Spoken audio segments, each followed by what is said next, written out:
We're back. Yes, 3HL Tour Weekly coming up right after this.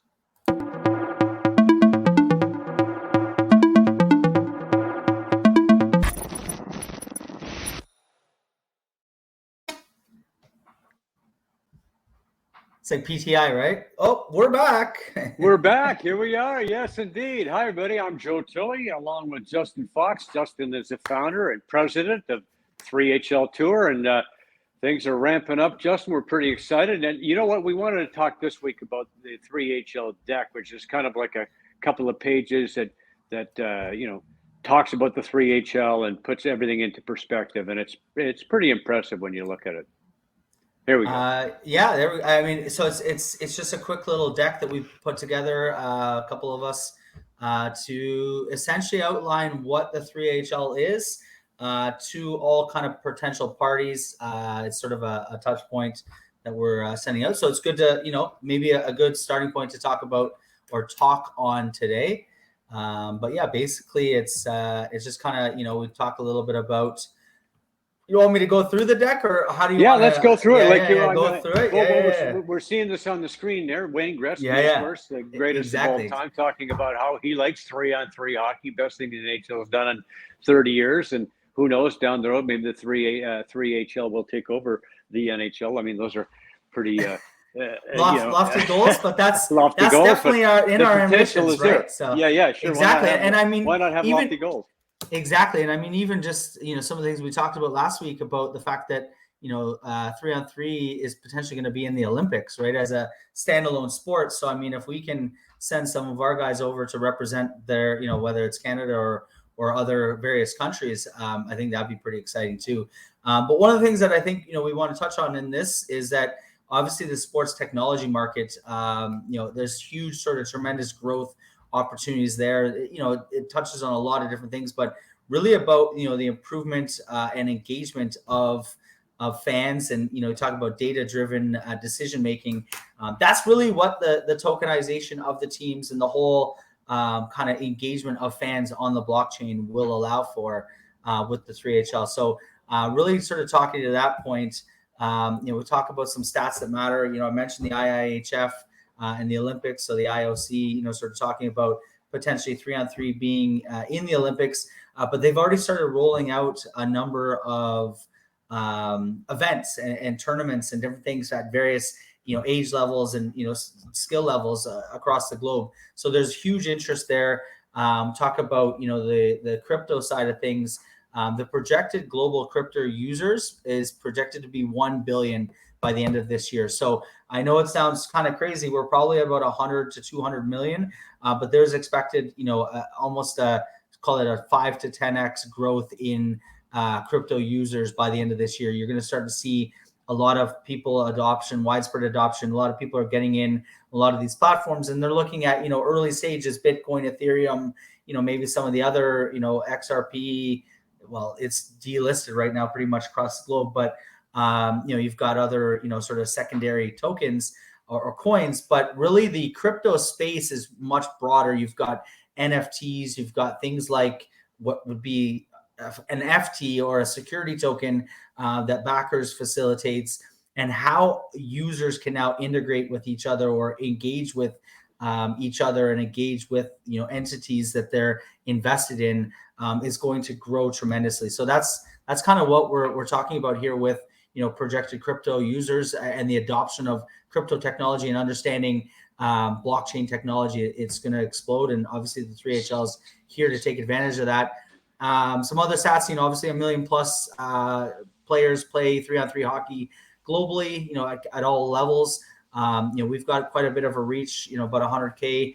The other two I think are pretty interesting. We talked about the NHL.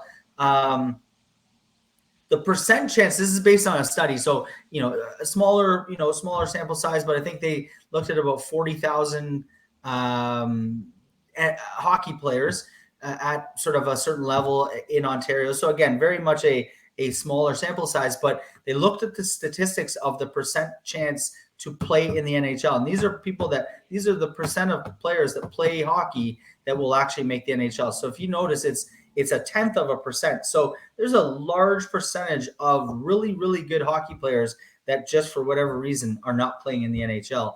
And if you look on the other side there, you look at obviously the average salary of a professional hockey player not in the NHL, whether they're in Europe, other leagues, minor pro leagues across North America, the average salary is about 10K, and many instances guys are making only 10, 15K. So there's not a lot of money in hockey.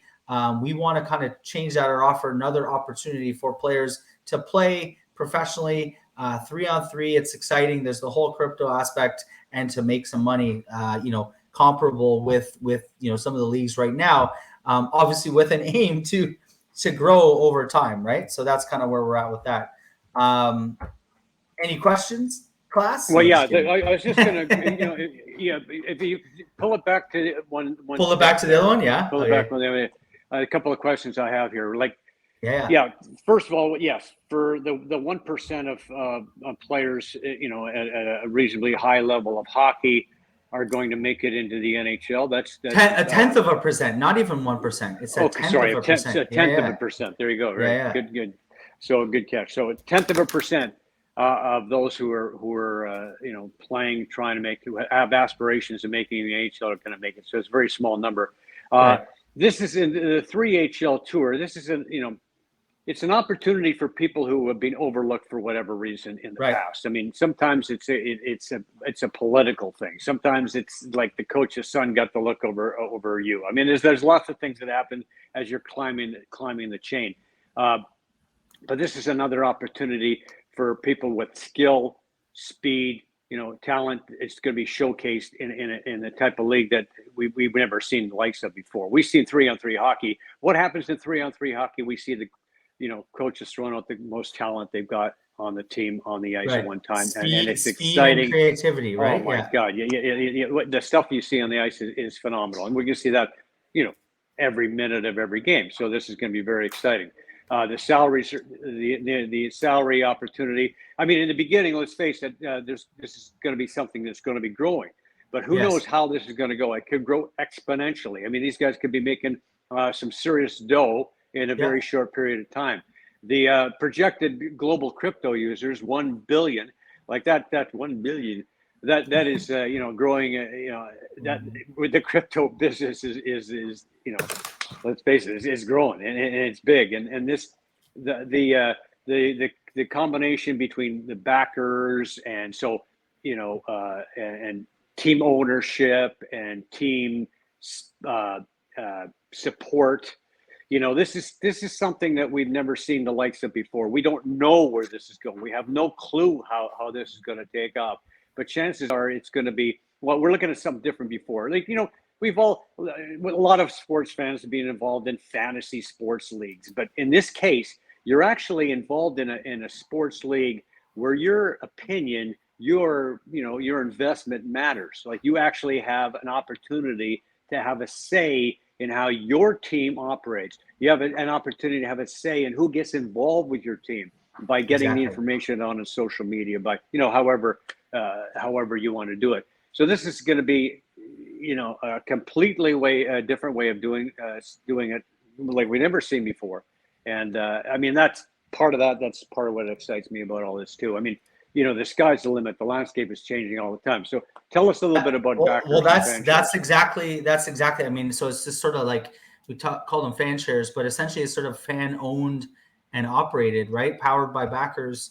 Essentially fans will own shares in their team, actual equity or stock, whatever you want to call it, through the use of security tokens, where one token equals one share. And essentially that token on the blockchain is, it says security tokens powered by backers. I'll read the quote at the bottom.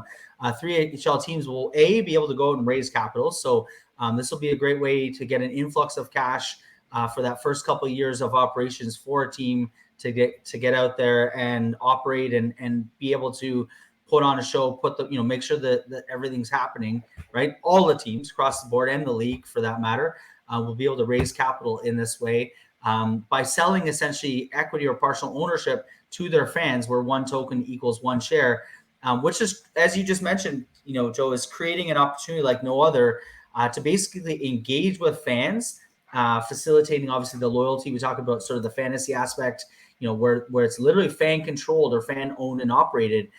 There's obviously rewards programs similar to that of an NFTs, kind of like a membership type thing. You can get discounts or, free merchandise or attendance, things of that nature.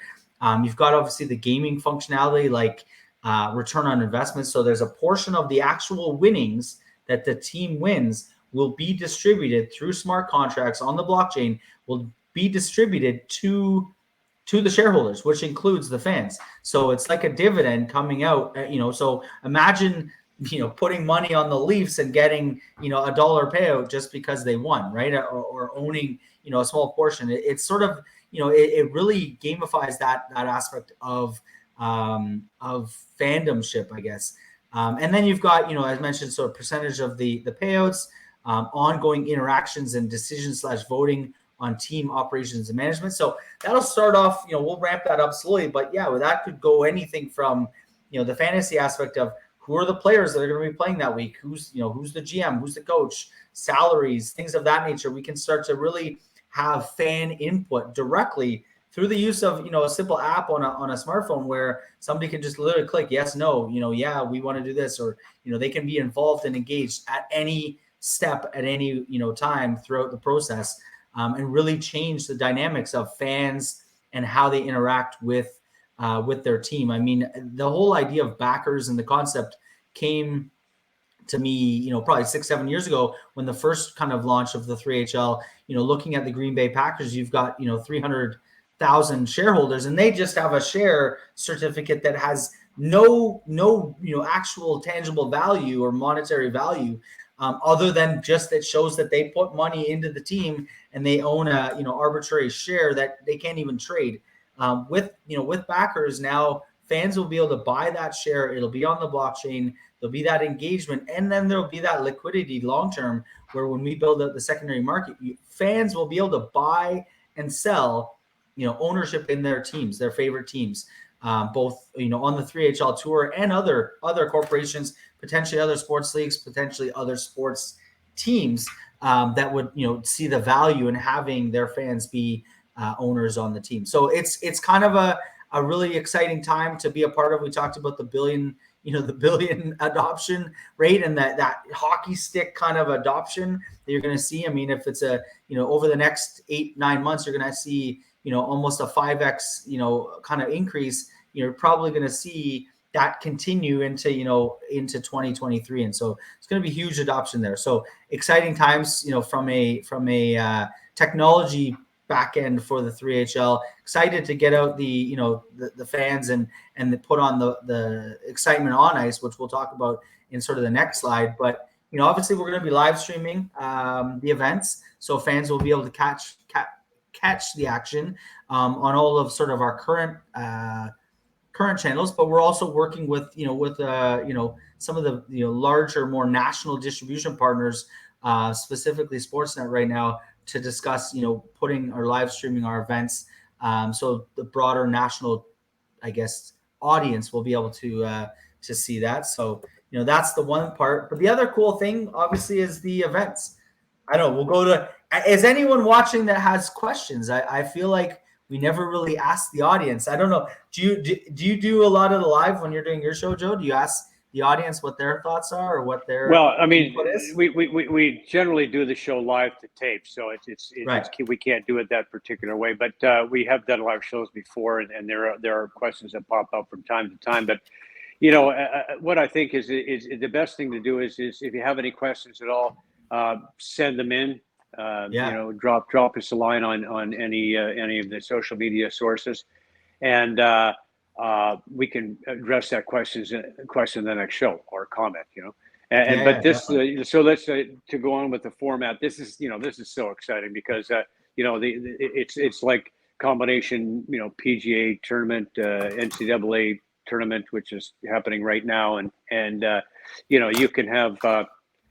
You have upsets like you do in any other sport. You have anything can happen on any given day. Kentucky going down to St. Peter's. Yeah. I mean, that right away blew my bracket up. So, and I mean, I think Auburn's gone down, and a few of the top seeds have I think Arizona who they almost lost there the other day, went to overtime. Michigan came out of nowhere, number 11 seed. Yeah. Yeah. Right. Like, I mean, there's, so it's anything can happen, any given Sunday kind of thing. Right.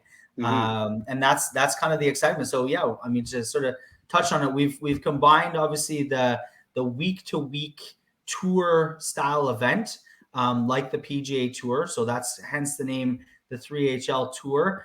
So we'll have a weekly event where all of the teams on the tour will come or converge on one location for a single elimination bracket style tournament, aka similar to the March Madness bracket. Our ideal, I guess, bracket will be 64 teams weekly showing up on Friday with one winner, being announced on Sunday. So, obviously there are short 15-minute games, 3 5-minute periods. So it's quick. We can do basically an entire side of the bracket, the entire bracket, one game each, on one whole day. So we get through it pretty quickly with the 15-minute games. You win, you move on, you lose, you're done. And obviously there's a cash purse similar to the PGA Tour or NASCAR or Formula One or the ATP Tour, where the winner gets the lion's share or the largest portion, and everyone else sort of after that, depending on how many games they won or how far they advanced, they get a portion of that cash purse. So again, we've combined the obviously the excitement of 3-on-3. We've combined it with the excitement of March Madness. We've combined it with sort of the weekly tour event with the PGA Tour. Obviously, you've got the fan engagements through, we talked about the ownership and kind of management aspect or fantasy aspect across a 33-week season. So it's going to be pretty exciting to see, how this unfolds. I mean, we've done it. We did it with 8 teams. We're going to roll this out with 8 teams as we kind of roll it out. But, we'll grow to 16, 32, 64. And, ideally by the end of this season, maybe early next season, we'll have 64 teams competing on a weekly basis. And it'll be sort of a snowball effect. I mean, we'll have the first 8 announced by the end of this month. So if we can get that first 8 announced and people start to see the momentum, I think we could even potentially start the season with 64 teams. That's my goal. That's my goal. Right. But Let's take this a little further. Okay. Let's really dream here for a second. Yeah. Okay. Now think about a championship scenario. Okay. So now we'll call this Eastern Canada. The champions converge and for the big tournament. Okay. Now there's a Western Canadian version. There's a Northern US version. There's a Southern US version. There's an Eastern European. There's a Western European.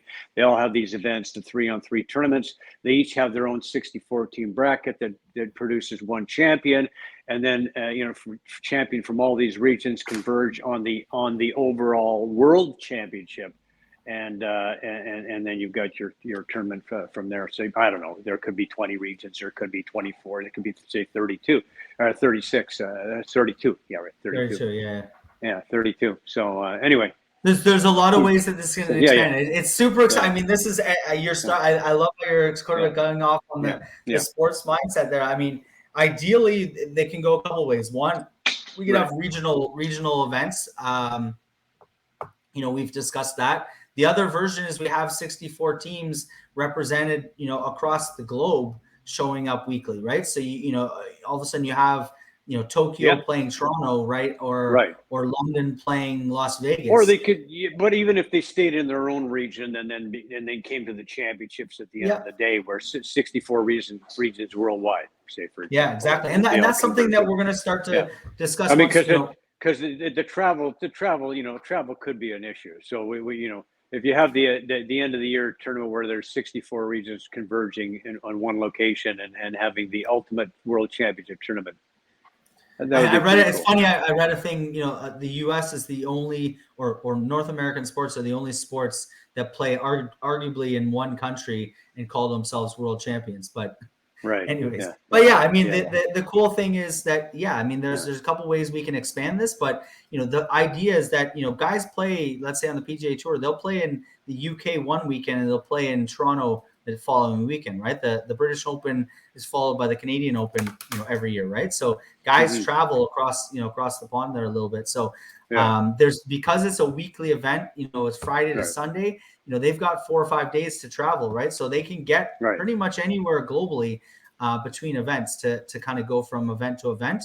At that point, the goal will be to have, $1 million weekly purse, or even, dare I say it, 10 million, or even, I've drawn, we'll see some projections, $30 million weekly purse with 64 teams. So now guys are making top dollar as players by competing on the 3HL tour, right? So that's kind of the trajectory where we see this going.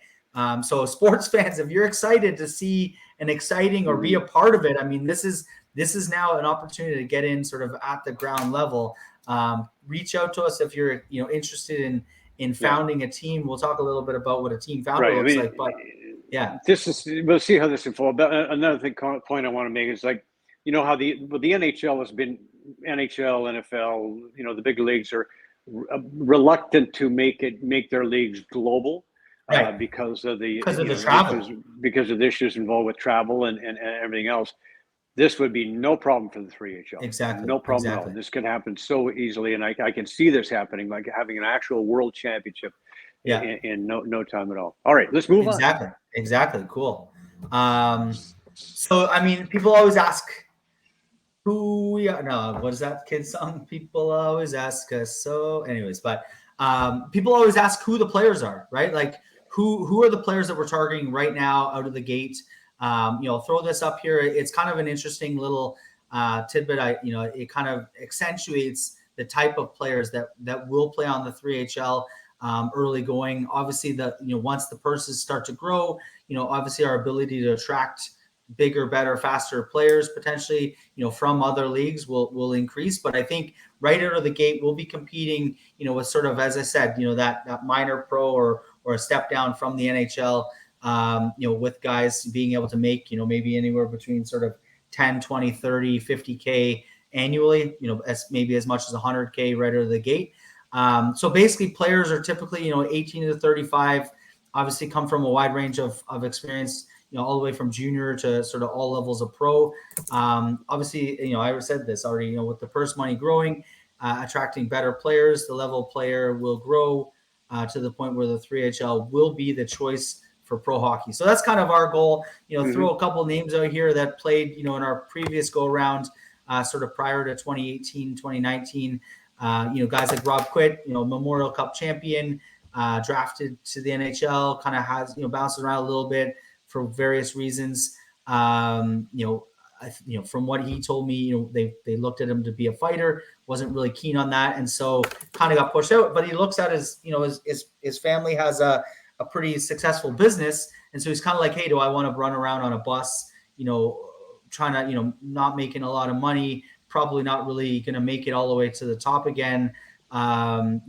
Why don't I just go sort of start my own life? So, a lot of guys like that, where if this is, primarily weekends and, they can, with the money being where it is right now, they can participate in life and participate in the 3HL. Obviously, once it grows and, the bigger dollars are there, those types of guys will obviously be able to jump into this as well and have that. But, early on, that's a huge opportunity for guys to participate in the tour or on the tour that maybe have decided to kind of go elsewhere. Guys like Brett Leggett, kind of end of their career. Sean Jones, guy that, sort of bounced around overseas and into pro leagues. This offers an opportunity for guys like that right now, today, this coming fall to come out and play on the 3HL tour and compete. And because there's the purse and the cash purse, if they win, they make money. So it's literally like, what have you done for me lately is right now. Like, what have you done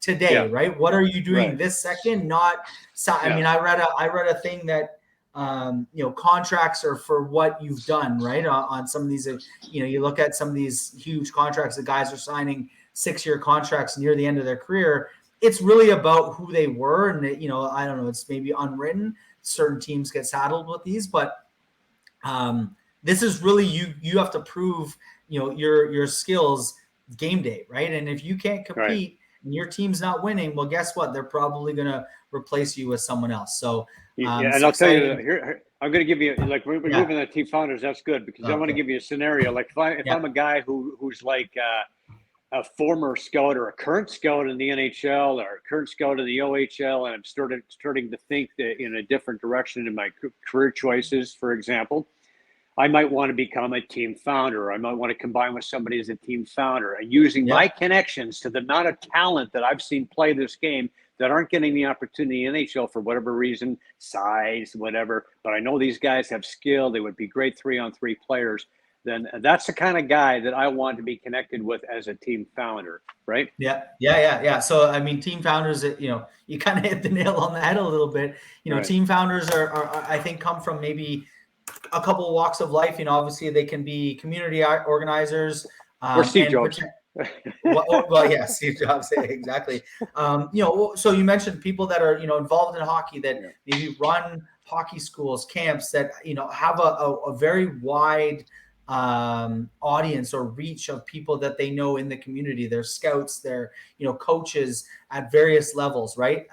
People that, have been, former pros, that are kind of, or local business owners, that community organizer that knows a lot of people in the community. And it's sort of like, hey, I can, kind of be a part of this new professional sports team that's going to represent their community, and be that driving force or that spearhead to get that team up and running. There's an initial investment into the league. Actually, they'll become a part of the board of governors of the league.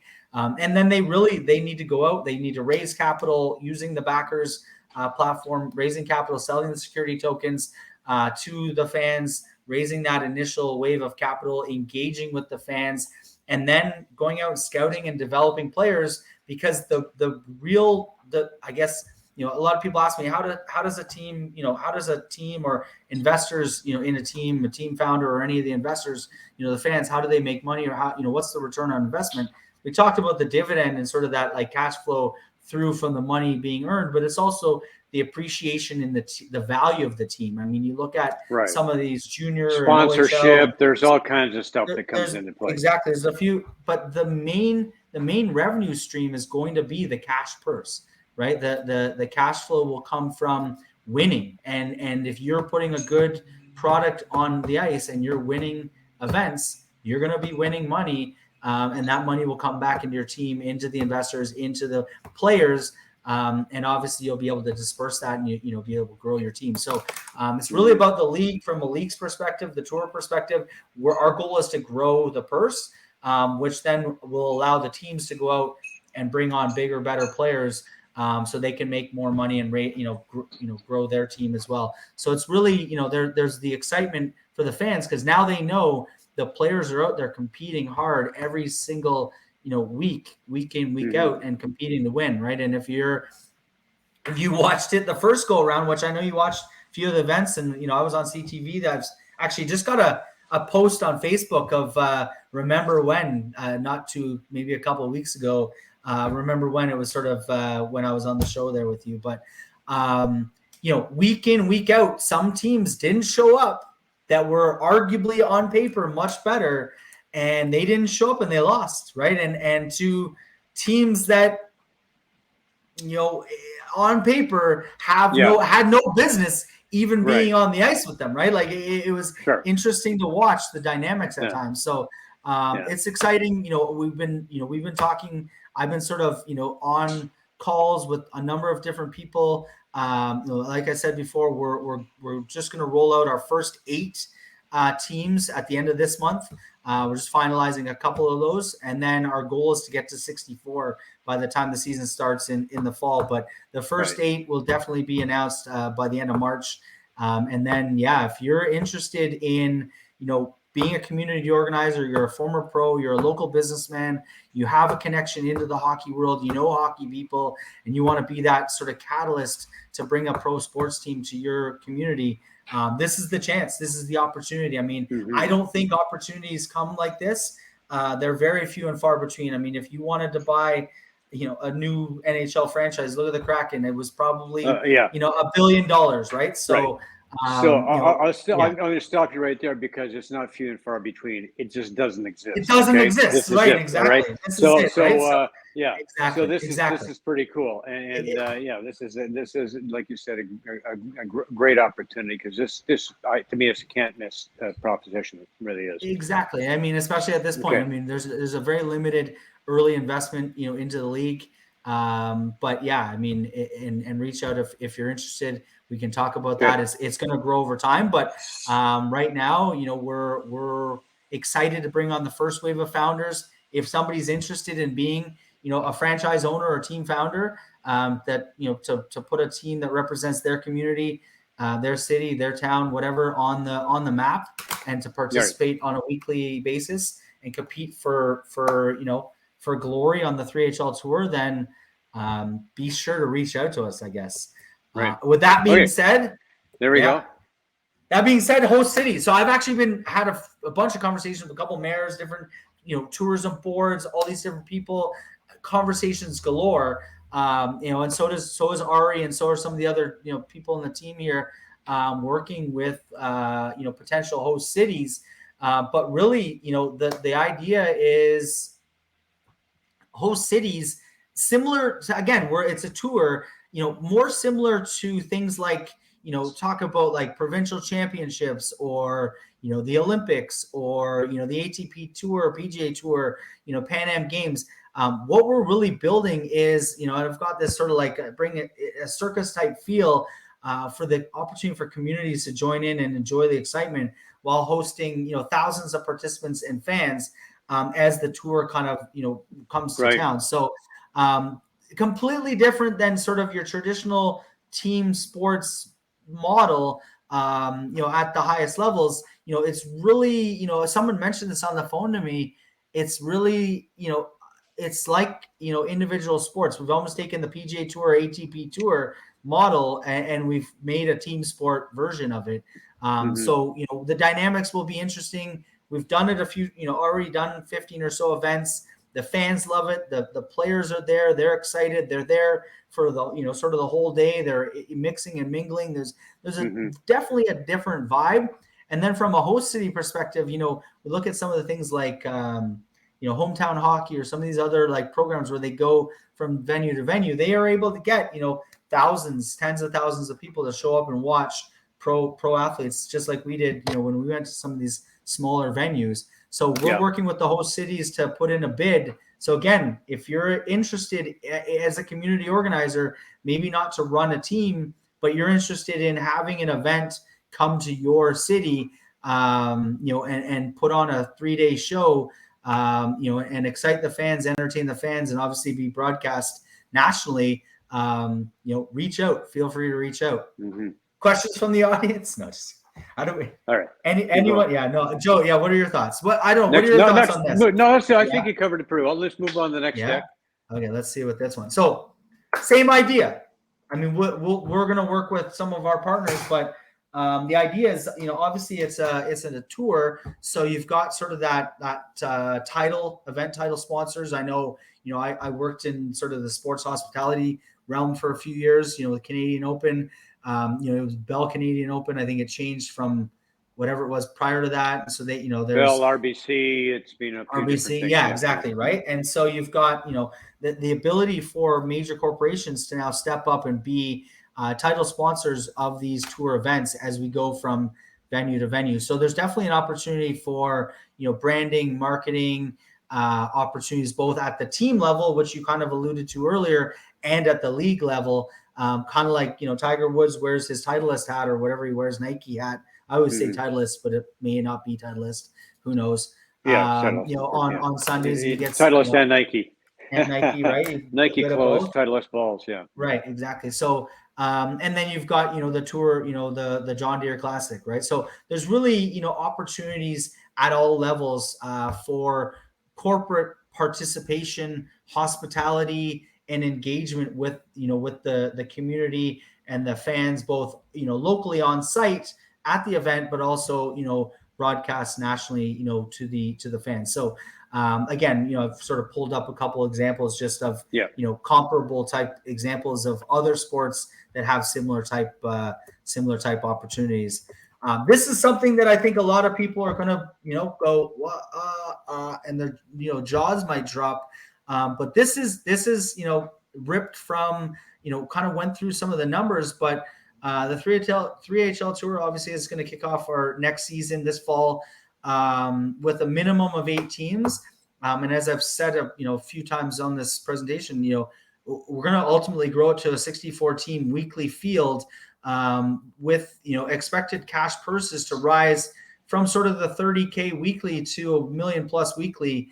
And, I've sort of thrown projections up to, 30 million weekly, across the 33-week season. So as you can see, the payouts, the early stage, first place team will make 15K, on a weekly basis, right? So you split that up with the players, the investors, and then sort of the operational budget, players will walk away with probably, $750 each, right? Early on. You do that across 33 weeks, minimum $300, for some of the lower end teams. That's not chump change, right? That'll get turn a lot of heads as we start growing the. So even in the beginning, guys are going to get an opportunity to make some decent money. Yeah, and then down the road, of course, you're talking about, the sky's the limit. It really is. So, of course. It doesn't hurt to put the projections up there. They may be attained or not, but we don't know that until we see. But I mean, certainly the potential is there, and anybody can see that. Yeah, in the early stage, I mean, that's the 30, 50, sort of 100K. I mean, that's, based on sort of sponsors and advertisers and our TV deals and stuff of that nature. I mean, that's kind of the bare minimum that we expect to be able to put out as purse money on a weekly basis. But it's exciting to see where this can go, right? Mm-hmm. There's huge opportunities. So that's kind of the one. And then we got us. There's you and I on there. The dream team. The dream team, exactly. So I mean, I think we've collected a pretty cool group of people that have a varying skill sets. Obviously, Adam was on the show with us last week. Bernie's been on the show with us a couple of weeks ago. I asked Ari, he's probably going to jump on with us next week. Matt, amazing. Everyone's got we'll probably get Matt on at some point too, I think. They've got their skills.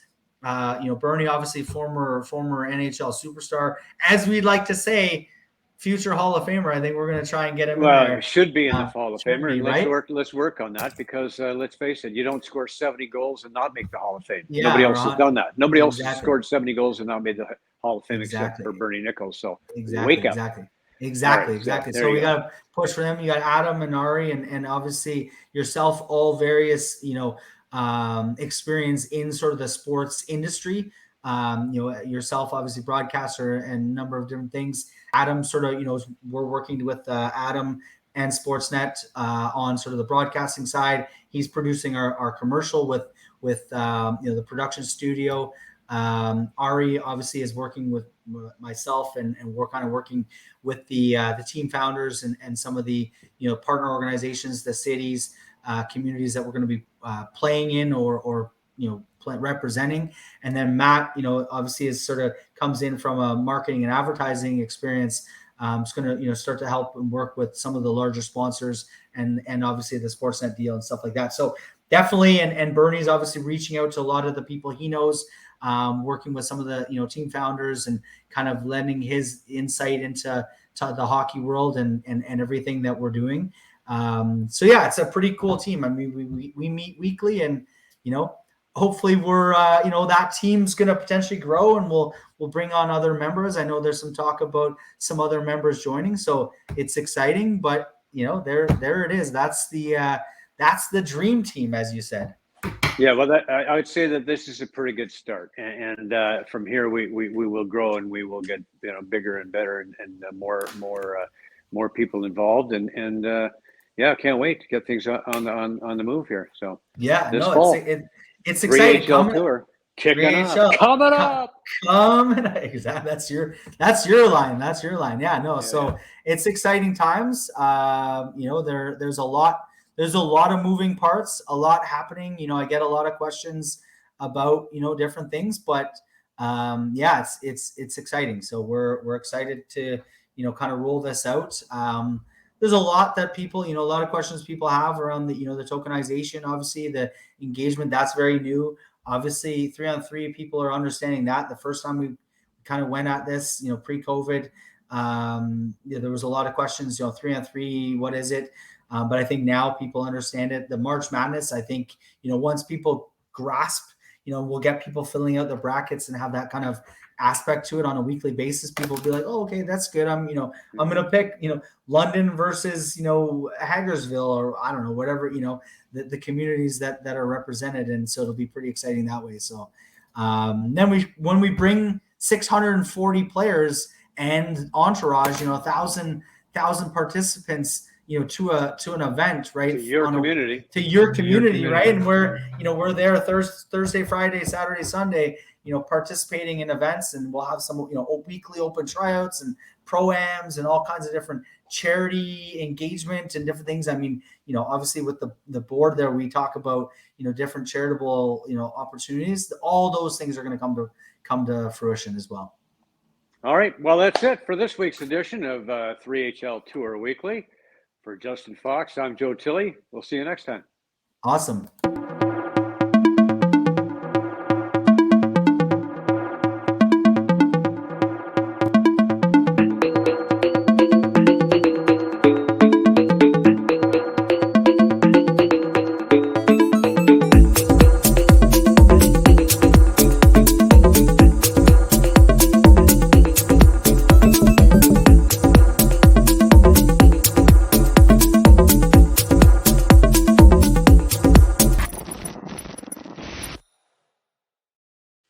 I think, there's talk, we might do an event in Bahamas.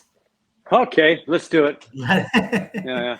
We can have one here. We can have one here in Mexico. You can outdoor game. We'll just turn the chillers up, right? Might be a little tough here, but the sun beating down would not last. The ice would be gone in seconds. Yeah, cool. Anyway, so appreciate it. We'll talk soon. All right, talk soon. All right, ciao.